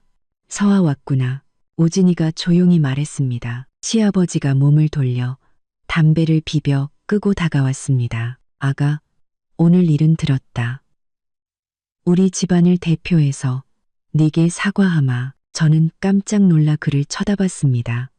시아버지가 이렇게 진중하게 제게 말씀하신 것은 처음이었습니다. 아니, 여보. 시어머니가 벌떡 일어났습니다. 당신이 왜 사과를 해요? 다 제 잘못인데. 제만 아니었어도 조용히 해. 시아버지가 버럭 소리치자 모두가 얼어붙었습니다. 김미자 씨, 당신 이 난리를 피우고도 아직 정신을 못 차렸어? 오늘 당신만 아니었으면 혜원이가 병원에 실려왔겠냐고. 시어머니는 마치 벼락이라도 맞은 듯 그 자리에 멍하니 서서 입술만 파르르 떨 뿐 아무 말도 하지 못했습니다. 아가, 시아버지는 저를 향해 돌아서며 말투를 누그러뜨렸습니다. 오늘 일은 우리 집안이 잘못했다. 그 집은 내 것이니 빌려주고 말고는 내가 결정할 일이었어. 저는 시아버지가 이렇게 사리분별이 밝은 분일 줄은 몰랐기에 순간 어떻게 대답해야 할지 몰랐습니다. 우진이는 옆에 서서 복잡한 표정으로 아버지를 바라보고 있었어요. 아버지, 그가 조용히 말했습니다. 우리 가족 회의라도 해야 할 것 같습니다. 시아버지는 고개를 끄덕였습니다. 그래, 이제는 제대로 이야기할 때가 됐지. 아가, 너도 같이 가자. 그렇게 병원 옆 찻집의 조용한 방에서 우진이네 집안은 역사상 가장 엄숙한 가족회의를 열었습니다. 시아버지 우상국 씨가 회의를 주재했고 시어머니 김미자 여사는 구석에서 눈물만 훔치고 있었습니다. 우진이와 우성이는 양옆에 앉았고 저는 거리를 두고 문가에 앉았습니다. 오늘 이 문제는 반드시 짚고 넘어가야겠다. 시아버지가 단도직입적으로 말했습니다. 김미자 씨, 당신은 왜 멋대로 서하의 집을 빌리기로 결정했소? 시어머니가 고개를 들었습니다. 눈에는 불만이 가득했어요. 내가 뭘 멋대로 결정했다는 거예요. 우진이도 동의했잖아요. 저는 동의한 적 없습니다. 우진이가 갑자기 말했습니다. 목소리는 낮았지만 단호했어요. 저는 그저 반대할 용기가 없었을 뿐입니다. 저를 포함한 모두가 놀라서 그를 쳐다봤습니다. 우진이가 가족들 앞에서 어머니에게 공개적으로 반대한 것은 이번이 처음이었습니다. 우진아, 시어머니는 믿을 수 없다는 듯 눈을 동그랗게 떴습니다.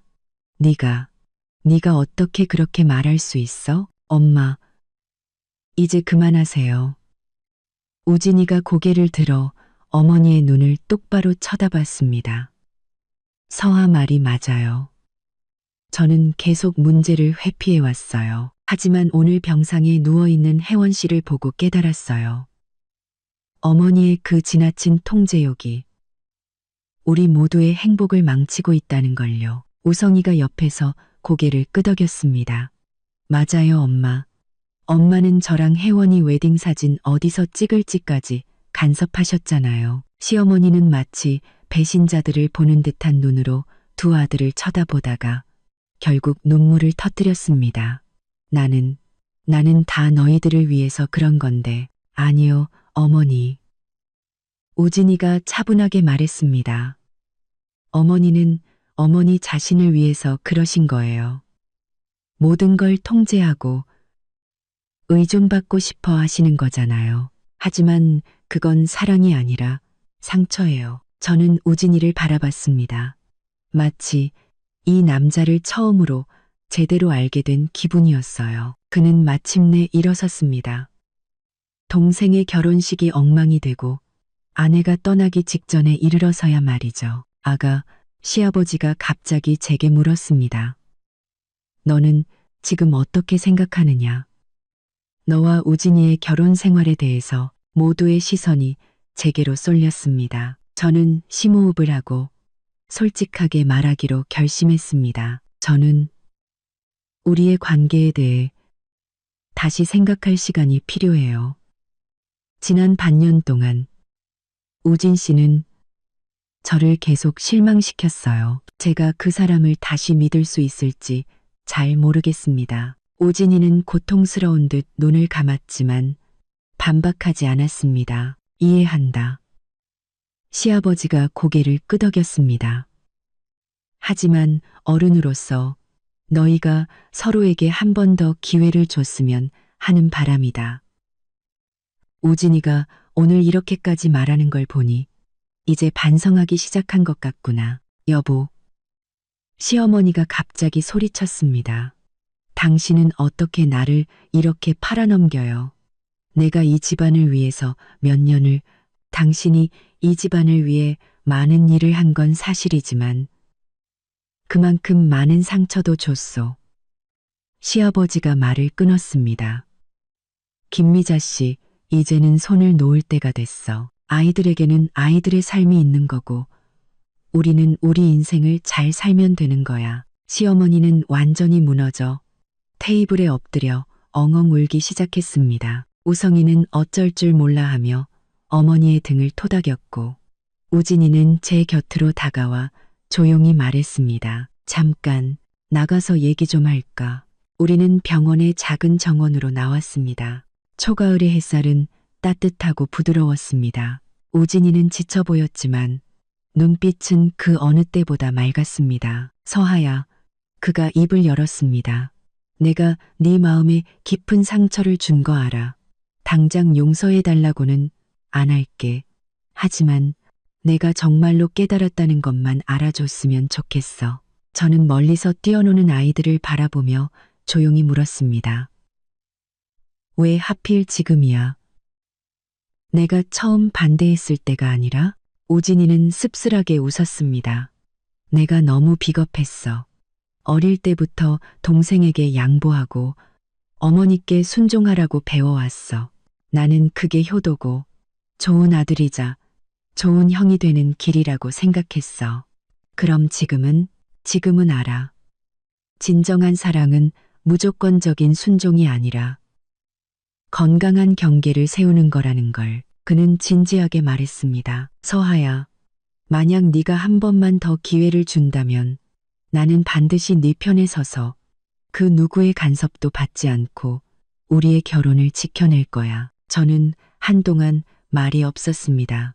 햇살이 얼굴에 내려앉아 따뜻했습니다. 우리가 막 연애를 시작했던 그 봄날을 떠올리게 했죠. 우진 씨, 나한테는 시간이 필요해. 저는 마침내 말했습니다. 당신의 변화를 믿지 못하는 게 아니야. 다만 결혼 생활 속에서 길을 잃었던 나 자신을 되찾을 시간이 필요해. 그는 고개를 끄덕였습니다. 눈에는 눈물이 고여 있었어요. 이해해.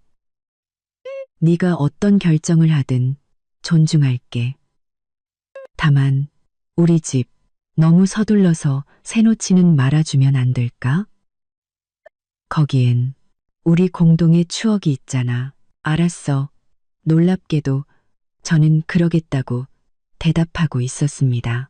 하지만 당분간은 친정에 머물 거야. 고마워. 우진이가 조용히 말했습니다. 제 얼굴을 만지려다 손을 거뒀습니다. 기다릴게. 얼마가 걸리든. 친정으로 돌아오는 길 머릿속이 복잡했습니다. 오늘의 소동은 누구도 예상치 못한 방향으로 마무리되었습니다. 시어머니의 통제라는 가면은 벗겨졌고 우진이는 마침내 각성했습니다. 그리고 저는 이 전쟁 속에서 제 목소리를 되찾았습니다. 휴대폰이 진동했습니다. 혜원 씨에게서 온 메시지였어요. 새언니, 의사 선생님이 아기 괜찮대요. 오늘 도와주셔서 정말 감사해요. 저 이제 알 것 같아요. 우성 씨랑 제대로 얘기해서 우리만의 경계를 세워야겠어요. 저는 미소 지으며 답장했습니다. 힘내요. 혜원 씨는 생각보다 강한 사람이에요. 휴대폰을 내려놓고 차창 밖으로 빠르게 지나가는 풍경을 바라봤습니다. 결혼은 결코 두 사람의 단순한 결합이 아니었습니다. 두 가족, 두 가치관의 충돌과 융합의 과정이었습니다. 어쩌면 이 폭풍이 지나간 후에야 저와 우진이의 결혼은 비로소 서로에 대한 존중과 명확한 경계 위에 세워진 성숙한 관계로 나아갈 수 있을지도 모릅니다. 그리고 최종 결과가 어떻든 저는 더 이상 참고만 사는 박서아가 아니었습니다. 별거한 지 일주일 후 갈아입을 옷가지를 챙기러 가화원 아파트에 들렀습니다. 문을 열자 집안은 놀랍도록 깨끗했습니다. 우진이가 다녀간 것이 분명했어요. 주방의 환풍기까지 반짝반짝 닦여 있었습니다. 거실 테이블 위에는 제 이름이 쓰인 봉투 하나가 놓여 있었습니다. 봉투를 열자 손편지 한 통과 서류 뭉치가 나왔습니다. 편지는 우진이가 쓴 것이었어요. 서아에게. 지난 일주일간 많은 생각을 했어. 이 서류들은 내가 찾을 수 있는 모든 어머니가 우리 집에 무단으로 들어오셨던 기록들이야. 아파트 CCTV 기록, 이웃들의 증언, 그리고 우성이네가 사진 찍던 날의 대화 기록까지 증거가 너무 늦었다는 거 알아. 하지만 내가 정말로 반성하고 변하고 있다는 걸 네가 알아줬으면 좋겠어. 사랑하는 너의 우진이가. 저는 서류 뭉치를 넘겨보았습니다. 거기에는 시어머니가 최소 5번 이상 허락 없이 우리 집에 들어왔다는 증거가 상세히 기록되어 있었습니다. CCTV 캡처 화면과 이웃의 자필 진술서까지 첨부되어 있었죠. 가장 충격적인 것은 우성이와 시어머니의 카카오톡 대화 기록이었습니다. 그들은 이미 2달 전부터 제 신혼집을 빌려 결혼식을 올릴 계획을 세우고 있었습니다. 이유는 서안의 집이 위치도 좋고 인테리어도 고급스러워서 사진 찍으면 폼이 난다는 것이었어요. 저는 소파에 앉아 복잡한 심정으로 증거들을 훑어봤습니다. 우진이가 분명 노력하고 있는 것은 맞았지만 이미 생긴 상처와 신뢰의 균열은 종이 몇 장으로 메워질 수 있는 것이 아니었습니다. 휴대폰이 울렸습니다. 사촌 동생 유정이었습니다. 새언니, 우진 오빠랑 별거 하신다면서요? 정말 끝까지 가실 거예요? 저는 한숨을 쉬었습니다. 아직 결정 못했어. 오빠는 요즘 어때? 완전 말이 아니에요. 유정이가 목소리를 낮췄습니다. 매일 야근하고 주말에는 집에만 틀어박혀 있어요. 큰어머니는 요즘 아무한테나 화풀이 하셔서 큰아버지도 못 견디고 회사 기숙사로 들어가셨어요. 그건 새로운 소식이었습니다. 시아버지 우상국 씨가 집을 나가셨다니. 그날의 가족회의 이후 우진이네 집안의 갈등은 해결되기는커녕 더 심해진 모양이었습니다. 혜원 씨는 몸은 좀 괜찮아졌대? 퇴원했어요. 근데 유정이가 잠시 망설였습니다. 우성 오빠랑 크게 싸우고 친정으로 가버렸대요. 결혼식 장소를 호텔로 바꾸지 않으면 안 돌아오겠다고 했다나 봐요. 저는 눈썹을 치켜 올렸습니다. 그렇게 여려 보이던 혜원 씨가 그런 강경한 행동을 할 줄이야. 아무래도 제가 했던 말이 그녀에게 영향을 준 것 같았습니다. 전화를 끊고 짐을 계속 싸다가 옷장 깊숙한 곳에서 신발 상자 하나를 발견했습니다. 열어보니 안에는 작은 쪽지들과 영화표가 가득했습니다. 모두 저와 우진이가 연애할 때 주고받았던 기념품들이었어요. 맨 위쪽지에는 이렇게 쓰여 있었습니다. 서하야, 오늘 하얀 원피스 입은 거 진짜 예뻤어. 다음 데이트 때도 입어주면 안 될까? 너의 우진이가. 기억이 파도처럼 밀려왔습니다. 그때의 우진이는 제가 무심코 저기 멀리 있는 맛집의 만두가 먹고 싶다고 한마디 하면 다음날 아침 일찍 1시간을 운전해서 사다 주곤 했습니다. 제가 야근할 때는 회사 건물 아래 카페에서 조용히 기다리다가 저를 집까지 데려다 주었죠. 싸우고 나면 늘 제 가방에 작은 쪽지를 넣어두고는 서툰 말로 진심 어린 사과를 전하곤 했습니다. 언제부터였을까요? 이 아름다운 순간들이 시댁과의 갈등에 조금씩 갉아먹히기 시작한 것이. 저는 조심스럽게 신발 상자를 여행 가방에 넣고 떠나려는데 초인종이 울렸습니다. 현관문 렌즈를 통해 예상치 못한 인물이 보였습니다. 시아버지 우상국 씨였습니다. 아, 아버님. 문을 열고는 호칭을 바꿨습니다. 어쨌든 지금은 별거 중이니까요. 어쩐 일이세요? 우상국 씨는 훨씬 더 늙어 보였습니다. 눈 밑은 퀭했고 관자놀이의 흰머리도 더 빽빽해져 있었습니다. 잠깐 들어가서 얘기 좀 할 수 있을까? 그의 목소리는 쉬어 있었습니다. 저는 몸을 비켜 그를 안으로 들였습니다. 그리고 차 한 잔을 내어드렸죠. 우상국 씨는 집 안을 둘러보며 한숨을 쉬었습니다. 우진이가 요즘 여기서 지내나? 아마도요. 저는 애매하게 대답했습니다. 저한테 무슨 하실 말씀이라도. 우상국 씨는 서류 가방에서 폴더 하나를 꺼냈습니다. 아가, 우선 우리 가족의 행동에 대해 다시 한번 사과한다. 이건 내가 정리한 김 여사가 오랫동안 우성이만 편애했다는 증거들이다. 재산 분배 기록이랑 옛날 가족 비디오 같은 것들이지. 저는 놀라서 폴더를 받아 들었습니다. 이걸 왜 제게 보여주시는 거예요? 우진이를 이해해 주길 바라기 때문이다. 우상국 씨는 제 눈을 똑바로 쳐다봤습니다. 그 녀석이 널 사랑하지 않는 게 아니야. 뒤틀린 가족관계에 너무 오랫동안 묶여 있었던 거지. 저는 폴더를 열었습니다. 안에는 수년간 시어머니가 어떻게 우성이를 편애했는지에 대한 기록이 상세히 적혀 있었습니다. 세뱃돈 액수부터 교육 투자, 심지어는 원래 똑같이 나눠주기로 했던 아파트 두 채를 결국 모두 우성이에게 넘겨준 사실까지. 가장 충격적인 것은 가족 비디오의 내용이었습니다. 화면 속에서 10살짜리 우진이는 동생을 잘 돌보지 못했다는 이유로 빨래판 위에 무릎을 꿇고 벌을 서고 있었습니다. 시어머니는 옆에서 날카로운 목소리로 아들을 꾸짖고 있었죠. 저는 충격의 말을 잇지 못했습니다. 김 여사가 40에 우성이를 낳았어. 늦둥이지. 그래서 아주 법도 없이 키웠다. 우상국 씨가 씁쓸하게 웃었습니다. 그리고 우진이는 어릴 때부터 동생에게 양보하고 어머니께 효도하라고 교육받았지. 30년 동안 몸에 밴 사고방식이 하루아침에 바뀌기는 어려운 법이다. 저는 폴더를 덮었습니다. 마음이 복잡했어요. 이제야 이해가 됐습니다. 우진이가 왜 늘 갈등을 피하고 어머니 앞에서는 원칙도 없이 무너졌는지를요. 그것은 깊이 뿌리 박힌 생존 전략이었고 착한 장남이 되도록 훈련받은 아이의 자기방어 기제였던 겁니다. 아버님, 제가 조용히 물었습니다.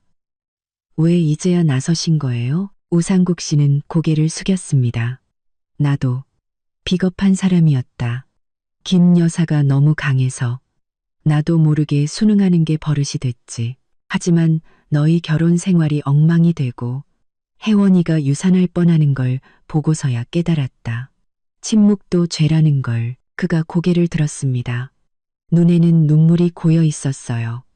아가, 당장 우진이를 용서해달라고는 안 한다. 하지만 그 녀석이 정말 널 사랑하고 또 정말로 변하려고 노력하고 있다는 것만은 믿어다오. 우상국 씨를 문 밖까지 배웅할 때 그가 갑자기 돌아섰습니다. 아, 맞다.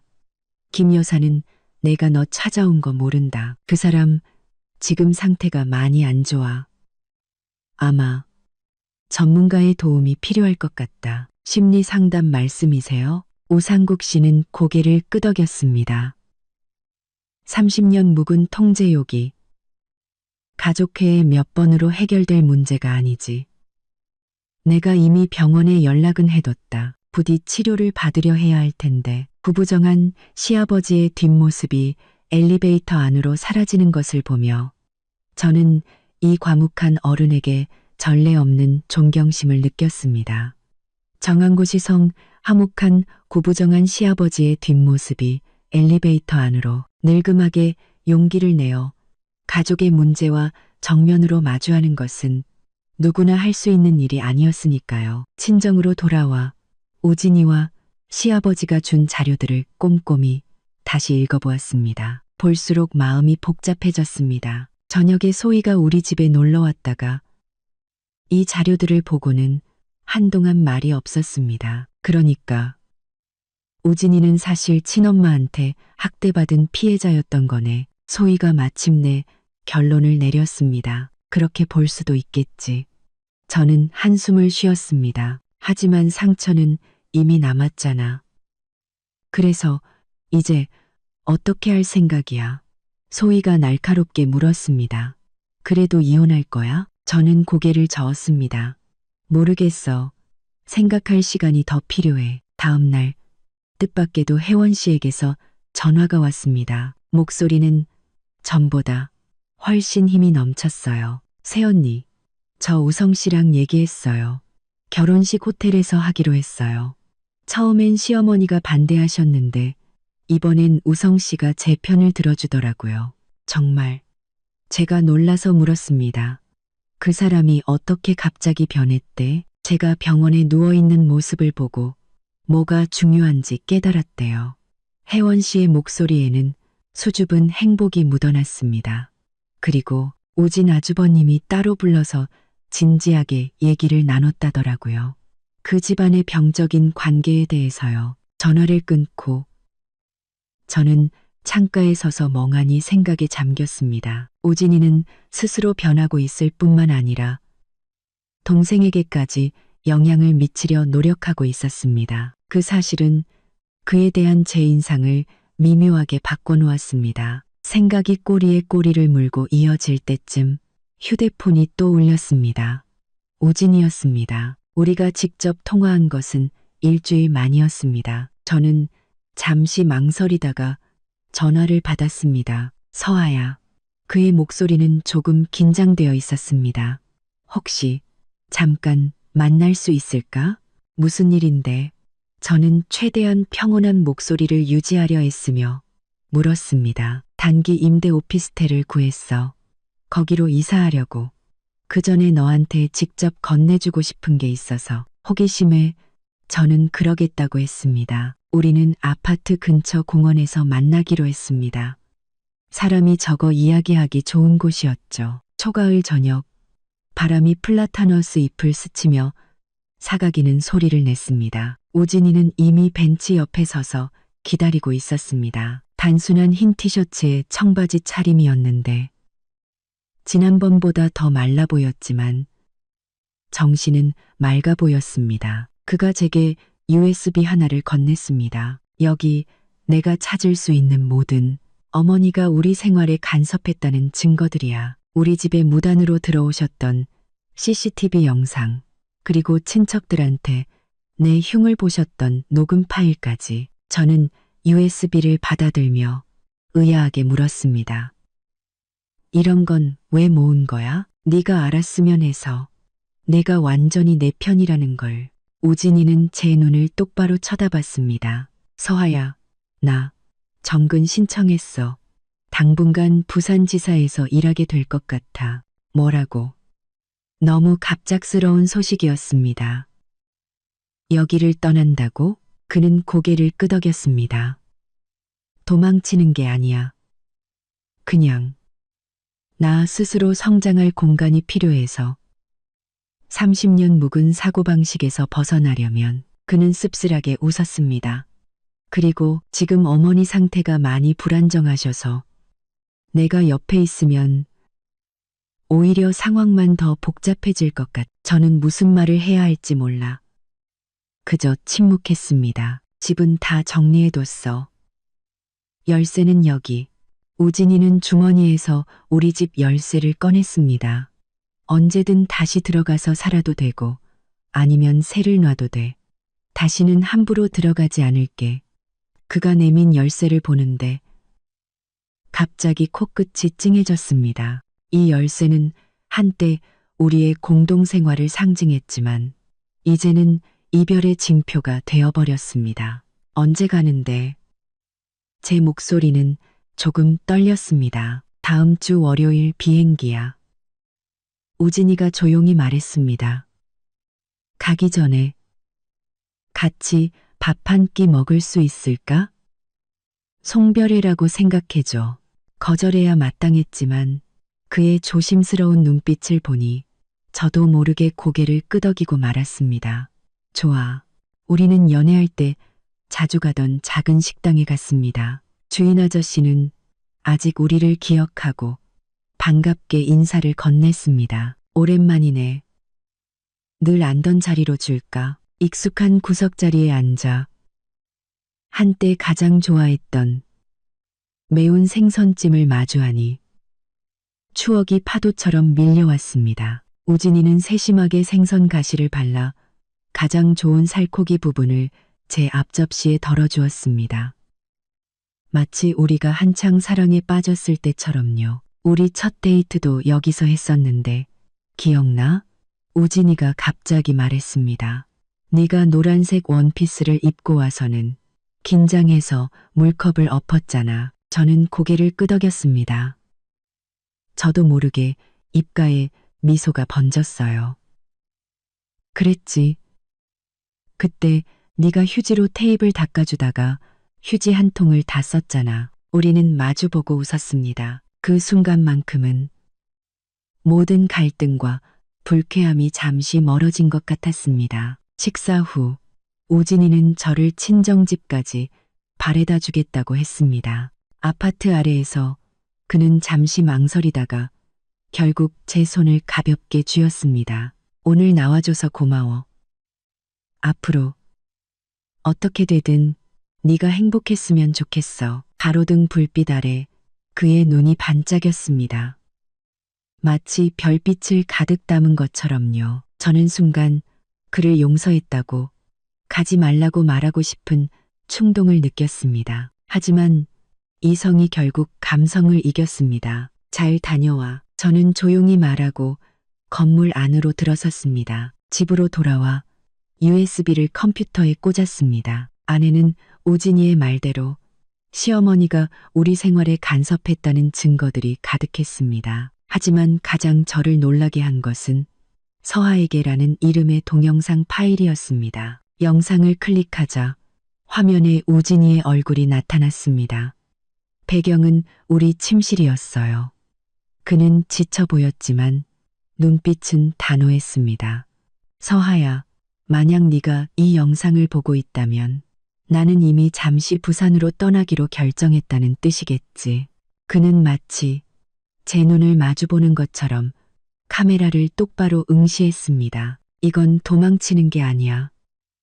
더 나은 내가, 더 나은 남편이 되기 위한 과정이야. 지난 시간 동안 나는 많은 자료를 찾아보고 심리 상담도 받았어. 그리고 마침내 우리 결혼의 근본적인 문제가 무엇인지 깨달았지. 나는 단 한 번도 원가족으로부터 제대로 독립한 적이 없었던 거야. 우진이는 씁쓸하게 웃었습니다. 정말 한심하지? 30살 먹은 남자가 정신적으로는 아직 엄마 품을 떠나지 못한 어린애라니. 하지만 변하고 싶어. 너를 지켜줄 수 있고 네가 기댈 수 있는 사람이 되고 싶어. 그래서 나는 이 안락한 곳을 떠나 낯선 환경에서 나 자신을 증명하려고 해. 그는 잠시 말을 멈췄습니다. 눈에는 굳은 결의가 빛나고 있었어요. 서아야, 나를 기다려달라고는 안 할게. 그냥 네가 어떤 결정을 하든 나는 존중할 거라는 것만 알아줘. 만약 우리가 다시 시작할 기회가 생긴다면 그때는 분명 지금과는 다른 우진이가 되어 있을 거야. 영상은 끝났습니다. 저는 어두운 방 안에 앉아 소리 없이 눈물을 흘렸습니다. 제가 한때 깊이 사랑했고 또 깊이 실망했던 이 남자가 마침내 자신의 문제와 정면으로 마주하기 시작했습니다. 그렇다면 나 역시 우리의 결혼에 그리고 이토록 노력하는 이 남자에게 한 번 더 기회를 줘야 하는 걸까요? 창밖에는 밝은 달이 높이 떠 있었습니다. 차가운 달빛이 바닥에 쏟아지며 마치 미지의 세계로 통하는 길을 비추는 것 같았습니다. 저는 눈물을 닦고 결심을 굳혔습니다. 우진이가 떠난 지 2주, 저는 용기를 내어 시어머니 김미자 여사에게 만남을 청했습니다. 장소는 조용한 찻집으로 정했어요. 저는 약속 시간보다 30분 일찍 도착해 창가 자리에 앉았습니다. 무의식적으로 손가락으로 테이블을 두드리는데 심장이 터질 것처럼 빠르게 뛰었습니다. 시어머니는 정시에 나타났습니다. 놀랍게도 그녀는 훨씬 더 늙어 보였습니다. 화장기 없는 얼굴에 머리는 대충 뒤로 묶고 수수한 회색 정장을 입고 있었죠. 예전의 그 위압적인 모습은 온데간데 없었습니다. 아주머니. 저는 자리에서 일어나 최대한 평온한 목소리를 유지하려 애썼습니다. 시어머니는 잠시 흠칫하며 제가 그렇게 부르는 것이 어색한 듯 보였지만 이내 고개를 끄덕이고 자리에 앉았습니다. 서하야, 무슨 일로 보자고 했니? 직원이 차와 다과를 가져다 준 후에야 저는 입을 열었습니다. 우선 요즘 어떻게 지내시는지 궁금했어요. 우진 씨가 아주머니 상태가 좋지 않다고 하더라고요. 시어머니의 손이 미세하게 떨렸습니다. 찻잔을 들었다가 다시 내려놓았습니다. 그애 부산 갔니? 저는 고개를 끄덕였습니다. 모르셨어요? 나한테는 말 안 하더구나. 시어머니의 눈에 고통이 스쳤습니다.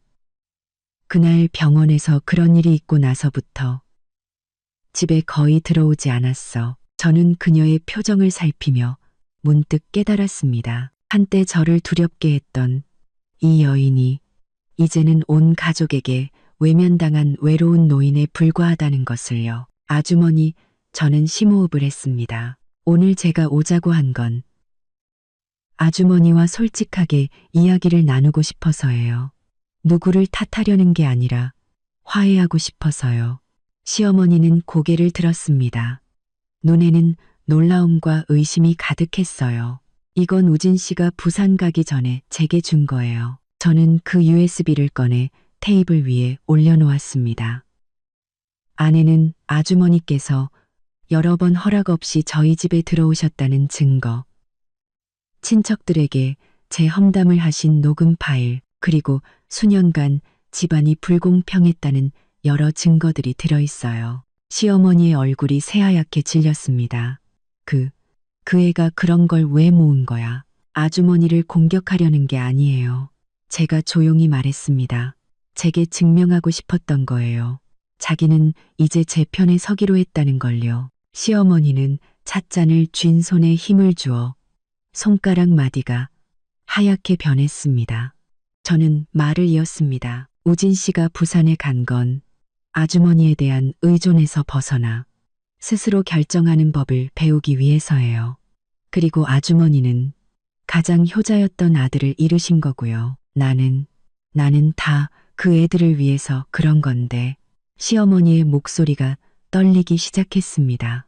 어릴 때부터 나는 뭐든지 제일 좋은 것만 해줬어. 하지만 그건 사랑이 아니라 통제였어요. 저는 그녀의 눈을 똑바로 쳐다봤습니다. 진정한 사랑은 존중하고 놓아주는 거예요. 그 말은 마치 열쇠처럼 시어머니의 눈물샘을 열어버렸습니다. 그녀는 갑자기 무너지듯 울기 시작했고 주변 손님들이 힐끔힐끔 쳐다봤습니다. 나는 어떻게 사랑해야 하는지 몰라. 그녀는 흐느끼며 말했습니다. 우리 부모님도 나한테 그렇게 했어. 나는 그게 사랑하는 방식인 줄 알았지. 한때 저를 이토록 미워하게 만들었던 여인이 길 잃은 아이처럼 우는 모습을 보니 제 마음속에 쌓여있던 분노가 기적처럼 누그러지기 시작했습니다. 아주머니, 저는 휴지를 건넸습니다. 오상국 아버님께서 아주머니께 전문가의 도움이 필요할 것 같다고 하셨어요. 혹시 생각해 보셨어요? 시어머니는 눈물을 닦고 한참 동안 말이 없다가 겨우 입을 열었습니다. 상국 씨, 그 사람 집 나갔어. 30년 부부인데 내가 너무 간섭한다고. 하지만 아직 만회할 기회가 있어요. 제가 조용히 말했습니다. 도움을 받는 것부터 시작하시면 돼요. 그날 우리는 3시간 동안 이야기를 나눴습니다. 시어머니는 처음으로 제게 마음을 열고 자신의 불행했던 어린 시절에 대해 이야기했습니다. 부모에게 엄격하게 통제당하며 조건 없는 사랑을 받아본 적 없는 소녀가 어른이 되어 무의식적으로 그 방식을 답습하게 된 것이었죠. 그리고 장남이었던 우진이는 그녀의 가장 큰 통제욕과 불안을 감당해야 했던 겁니다. 떠나기 전 시어머니가 망설이며 물었습니다. 서아야, 우진이가 나를 용서할까? 저도 잘 모르겠어요. 저는 솔직하게 대답했습니다. 하지만 아주머니께서 정말로 변하신다면 그 애도 알게 될 거예요. 친정으로 돌아오자 부산에 있는 우진이에게서 메시지가 와 있었습니다. 우리 엄마 만나고 왔다며. 어떠셨어? 저는 답장했습니다. 생각보다 괜찮으셨어. 반성하고 계시더라. 아주머니는 정말 당신을 사랑하시는 것 같아. 지시 표현하는 방법을 모르시는 거지. 우진이는 금방 답장을 보냈습니다. 만나줘서 고마워. 정말 큰 용기가 필요했을 텐데 제가 그에게 말하지 않은 것이 있었습니다. 시어머니를 만난 것은 그를 위해서가 아니라 저 자신을 위해서였다는 것을요. 두려움과 정면으로 마주해야만 비로소 마음속의 원망을 내려놓을 수 있으니까요. 그 후로 저는 매주 한 번씩 시어머니를 찾아뵈었습니다. 때로는 과일을 사들고 가고, 때로는 그냥 앉아서 이야기를 나눴습니다. 그녀는 심리 상담을 받기 시작했고, 상태는 눈에 띄게 좋아졌습니다. 시아버지 우상국 씨도 집으로 돌아왔고, 노부부의 관계에는 미묘한 변화가 생겼습니다. 더 이상 시어머니 혼자 모든 것을 결정하는 것이 아니라 평등한 대화가 시작된 것이죠. 혜원 씨와 우성이의 결혼식은 결국 호텔에서 열렸습니다. 간소했지만 따뜻한 분위기였어요. 저는 형수 자격으로 참석했습니다. 우성이가 임신한 아내를 조심스럽게 챙기는 모습을 보니 예전에 그 마마보이 같던 모습은 온데간데 없었습니다. 시어머니는 단정한 정장을 입고 내내 미소를 잃지 않았으며 그 어떤 것에도 간섭하지 않았습니다. 결혼식장에서 유정이가 제게 조용히 말했습니다. 새언니, 우진 오빠 지난주에 왔었는데 아셨어요? 저는 고개를 저었습니다. 마음속에 작은 파문이 일었습니다. 우진이는 제게 연락하지 않았습니다. 아직 만날 준비가 되지 않은 것이겠지요. 오빠 많이 변했어요. 유정이가 신나서 말했습니다. 사람이 완전 달라졌어요. 엄청 주관이 뚜렷해졌다고요. 큰어머니랑 진지하게 대화를 나눴는데 그 후에 큰어머니가 심리 상담받기로 결심하셨대요. 그 소식에 우진이에 대한 그리움이 갑자기 터져 나왔습니다. 그날 밤 저는 오랜만에 그의 꿈을 꿨습니다. 기억 속에 그 우유부단한 우진이가 아니라 눈빛은 단호하고 어깨는 든든한 남자였습니다. 한 달 후 저는 가와원 아파트로 다시 이사하기로 결심했습니다. 부모님은 걱정하셨지만 제 선택을 존중해 주셨습니다. 소희가 이사를 도와주며 텅 빈 옷장을 보고 갑자기 물었습니다. 너 아직도 그 사람 사랑해? 저는 하던 일을 멈추고 그 질문에 대해 진지하게 생각했습니다. 모르겠어. 하지만 다시 알아가고 싶어. 와우. 소희가 눈썹을 치켜 올렸습니다. 그냥 사랑한다는 말보다 훨씬 깊이가 있는데 우리가 웃고 떠드는 사이 초인종이 울렸습니다. 현관문 렌즈를 통해 예상치 못한 인물이 보였습니다. 오진이었습니다. 여행 가방을 끌고 지쳐 보였지만 정신은 맑아 보였죠. 누구야? 소희가 궁금해했습니다. 저는 심호흡을 하고 문을 열었습니다. 오진이는 저를 보자 눈이 빛났습니다. 서하야, 나 돌아왔어. 그래, 보여. 저는 최대한 평온을 유지하려 했었지만 심장은 요동치고 있었습니다. 부산은 어땠어? 힘들었지만 얻은 게 더 많았어. 그는 미소 지으며 제 얼굴에서 시선을 떼지 못했습니다. 프로젝트를 조기에 마치고 본사로 복귀 신청했어. 네가 괜찮다면. 소희는 눈치 빠르게 가방을 챙겼습니다. 저기, 나 갑자기 급한 일이 생각나서. 서하야, 나중에 연락할게. 소희는 제게 윙크를 하고는 재빨리 사라졌습니다. 문 앞에 남겨진 저와 우진이 사이에는 미묘하고 긴장된 공기가 흘렀습니다. 들어와서 차라도 한잔할래? 제가 마침내 침묵을 깼습니다. 우진이는 고개를 끄덕이고 여행 가방을 끌고 안으로 들어왔습니다. 즉각 그는 집안을 둘러보며 익숙한 가구들의 시선을 두었습니다. 집이 하나도 안 변했네. 이사 온 지 일주일밖에 안 됐어. 저는 그에게 물 한 잔을 건넸습니다. 어머니는 요즘 많이 좋아지셨어. 응, 들었어. 우진이가 물컵을 받았습니다. 우리의 손가락이 잠시 스쳤고 마치 전기가 통한 것 같았습니다. 만나줘서 고마워. 어머니께는 그게 정말 큰 의미였을 거야. 우리는 소파 양끝에 앉았습니다.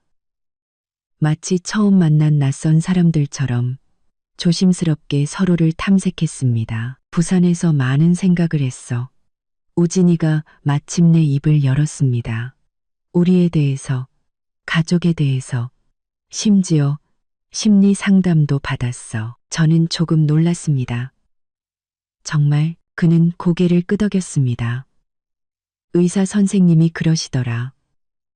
나는 착한 아이, 증후군 같은 거래. 늘 내 욕구를 희생해서 남, 특히 어머니를 만족시키려 한다는 거야. 그래서 결혼 생활에서 네게 기댈 수 있는 존재가 되어주지 못했던 거고. 저는 조용히 들었습니다. 그의 눈에서 진심이 느껴졌습니다. 서하야. 지금 당장 나를 용서해달라고는 안 할게. 우진이는 몸을 앞으로 기울이며 두 손을 마주 잡았습니다. 하지만 이것만은 알아줘. 나 정말 변했어. 부산에서의 석 달 동안 나는 아니오라고 말하는 법을 배웠고 나 자신을 위해 결정하는 법을 배웠어. 나는 너를 다시 만나고 싶어. 네가 허락한다면 다시 만난다고? 저는 눈썹을 치켜 올렸습니다. 모르는 사람처럼, 내 사랑을 받을 자격이 있는 사람처럼 그가 말을 고쳤습니다. 눈에는 전례 없는 굳은 의지가 담겨 있었어요. 처음부터 건강한 관계를 만들어가고 싶어. 이번에는 내가 확실한 경계를 세우고 우리의 공간을 지킬게. 내가 우리에게 한 번 더 기회를 준다면. 저는 이 익숙하면서도 낯선 남자를 바라봤습니다. 문득 그의 눈빛이 달라졌다는 것을 깨달았습니다. 더 이상 불안하게 흔들리지 않고 굳건하고 맑았습니다. 어깨도 더 넓어진 것 같았어요. 마치 남편으로서의 책임을 온전히 짊어질 수 있게 된 것처럼요. 우진 씨, 제가 조용히 말했습니다. 지난 석 달 동안 나도 많이 변했어. 분노를 무기로 삼지 않는 법을 배웠고 역지사지로 생각하는 법을 배웠어. 심지어 당신 어머니와 어느 정도 이해관계를 형성하기도 했고. 그는 놀라서 눈을 동그랗게 떴습니다. 정말. 저는 미소 지었습니다. 그러니까 우리 다시 시작해 볼 수는 있을 것 같아. 단 몇 가지 조건이 있어. 말해봐. 그는 즉시 허리를 펴고 열심히 듣는 학생처럼 앉았습니다. 첫째, 당신 가족과 어떤 갈등이 있든 당신은 무조건 내 편에 서야 해. 당연하지. 둘째, 우리 집은 우리의 성이야. 우리 둘의 동의 없이는 누구도 함부로 들어오거나 간섭할 수 없어. 절대적으로. 셋째, 저는 잠시 말을 멈췄습니다. 만약 또다시 나를 실망시킨다면 두 번의 기회는 없어. 우진이는 심호흡을 하고 진중하게 고개를 끄덕였습니다. 약속할게. 사실 그는 주머니에서 열쇠 하나를 꺼냈습니다. 이거 우리 부모님 댁 열쇠인데 어머니께 돌려드렸어. 오시기 전에 반드시 전화하셔야 하고 우리가 허락할 때만 오실 수 있다고 확실히 말씀드렸어. 그 행동에 마음이 따뜻해졌습니다. 그는 분명 경계의 의미를 이해한 것이었습니다. 그리고 우진이가 갑자기 한쪽 무릎을 꿇고 지갑에서 반지를 꺼냈습니다. 우리의 결혼 반지였습니다. 별거할 때 제가 집에 두고 나온 것이었죠. 박서아 씨, 저와 다시 결혼해 주시겠습니까?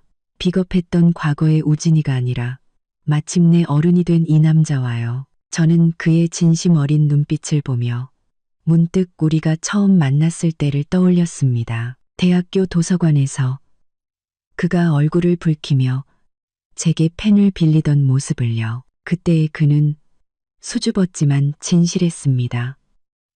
바로 지금처럼요. 반지는 일단 받을게. 저는 마침내 말하며 손을 내밀어 그가 반지를 끼워주게 했습니다. 결혼은 우리 일단 데이트부터 좀 하자. 어쨌든 우리 다시 시작하는 거잖아. 안 그래? 우진이는 웃었습니다. 눈에는 눈물이 반짝였습니다. 분부대로 하겠습니다. 아가씨. 그럼 오늘 저녁 식사 저와 함께 해주시겠습니까? 오늘 저녁이라. 고려는 해볼게. 저는 일부러 튕기듯 말했지만 입가에 번지는 미소를 숨길 수는 없었습니다.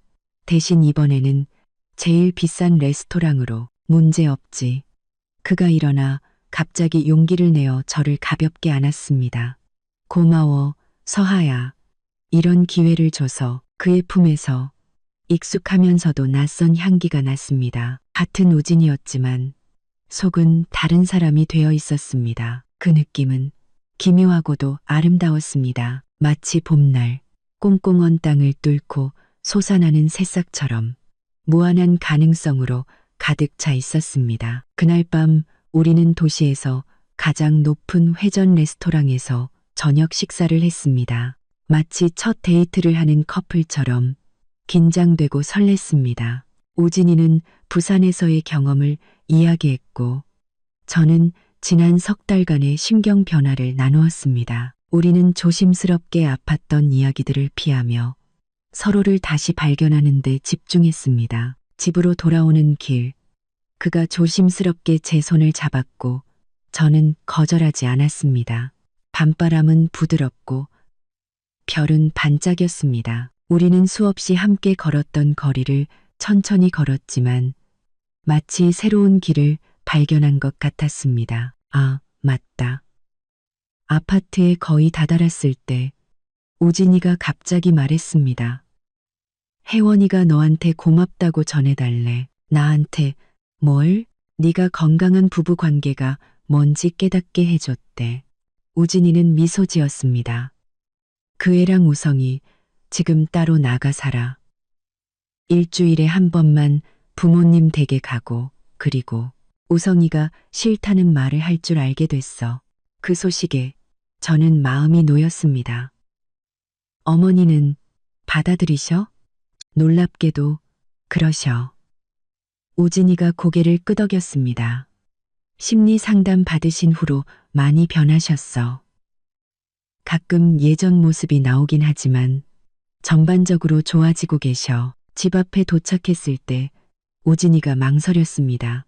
나 호텔 예약해놨어. 내일 다시 올게. 그 세심함에 마음이 따뜻해졌습니다.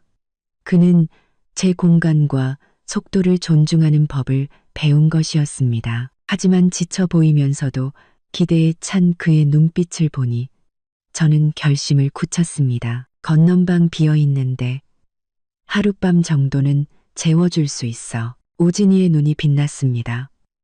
정말 너무 기대는 하지 마. 제가 경고하듯 그를 가리켰습니다. 정말 재워주기만 하는 거니까 분부대로 하겠습니다. 그가 익살스럽게 경례를 해서 저를 웃게 만들었습니다. 그날 밤 우리는 각자 다른 방에서 잠이 들었지만 지난 석 달 중 그 어느 때보다 깊고 편안하게 잠들었습니다. 알 수 있었기 때문입니다. 이 폭풍이 지나간 후 우리는 마침내 서로의 항로를 찾았다는 것을요. 누가 누구에게 의존하는 것이 아니라 두 명의 독립적인 개인이 나란히 함께 걷기로 선택했다는 것을요. 다음 날 아침 저는 주방에서 나는 고소한 냄새에 잠이 깼습니다. 식당으로 가보니 우진이가 앞치마를 두르고 달걀과 베이컨을 굽고 있었습니다. 식탁 위에는 신선한 과일 샐러드와 갓 구운 토스트가 놓여 있었죠. 좋은 아침. 그가 미소 지으며 제게 커피 한 잔을 건넸습니다.